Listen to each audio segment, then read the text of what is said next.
Di sekolah kita sering kali diajari mengenai banyak sejarah, khususnya sejarah negara kita Indonesia. Bangsa kita sudah banyak melewati sejarah kelam di masa lalu.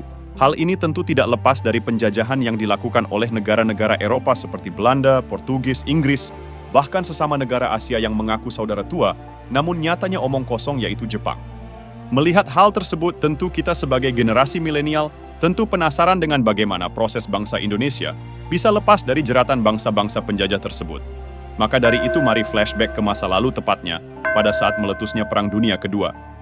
Perang Dunia Kedua bermula saat ketiga negara, yaitu Jerman, Italia, dan Jepang, bergabung menjadi satu kesatuan untuk mewujudkan cita-cita ekstrem mereka, yaitu menguasai dunia.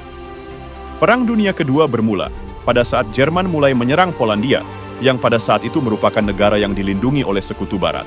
Melihat Polandia diserang oleh Jerman, tentu membuat para negara sekutu seperti Inggris, Amerika Serikat, Uni Soviet, Perancis, dan Tiongkok merasa geram. Singkat cerita, Perang Dunia pun berakhir, dan pada akhirnya Jerman dan teman-temannya pun harus menyerah, dan secara tidak langsung dampaknya sampai ke negara kita. Tapi memang apa sih dampak yang ditimbulkan oleh Perang Dunia Kedua ke negara kita? Jawabannya cukup simpel. Hal ini dikarenakan pada saat Perang Dunia berlangsung, negara kita masih dalam genggaman Jepang, sehingga pada saat Jepang kalah melawan sekutu dengan dihancurkannya kota Hiroshima dan Nagasaki, membuat Presiden Soekarno merasa inilah momentum yang tepat untuk segera melepaskan diri dari belenggu Jepang dengan cara memproklamirkan kemerdekaan Indonesia pada tanggal 17 Agustus 1945. Namun, apakah kalian pernah terpikir manakala pada saat itu Jerman dan kelompoknya lah yang memenangkan Perang Dunia Kedua? Sebenarnya ada dua kemungkinan jika Jerman ingin memenangkan Perang Dunia, yaitu dengan tidak kepedean saat menyerang Uni Soviet, padahal Jerman sendiri pada saat itu perlengkapannya masih sangat minim. Lalu yang kedua, yaitu tidak melakukan tindakan bodoh dengan menyatakan perang ke Amerika Serikat, yang saat itu merupakan negara terkuat, khususnya kekuatan militernya, yang belum bisa ditandingi negara lain. Seandainya Jerman menang, maka warga Eropa akan terbagi sesuai ras. Ras yang tertinggi ditempati oleh ras Arya, ras asli orang Jerman, dan ras yang terendah akan ditempati oleh ras Slavia, Yahudi, dan Roma.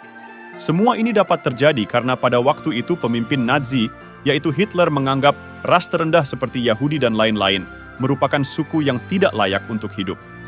Sehingga banyak orang-orang dari ras tersebut yang dibunuh dan disiksa, lalu sisanya akan dijadikan budak yang tentu mendapat perlakuan sangat tidak manusiawi.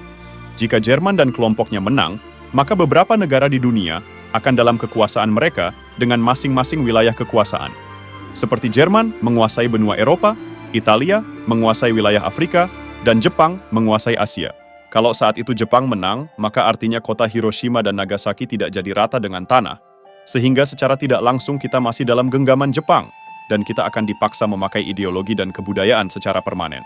Maka dari itu kita sudah patutnya bersyukur, karena pada waktu itu Jepang dan kelompoknya mengalami kekalahan, yang hal tersebut membuat kita bisa mendapatkan momentum memproklamirkan kemerdekaan RI dengan aman dan hikmat.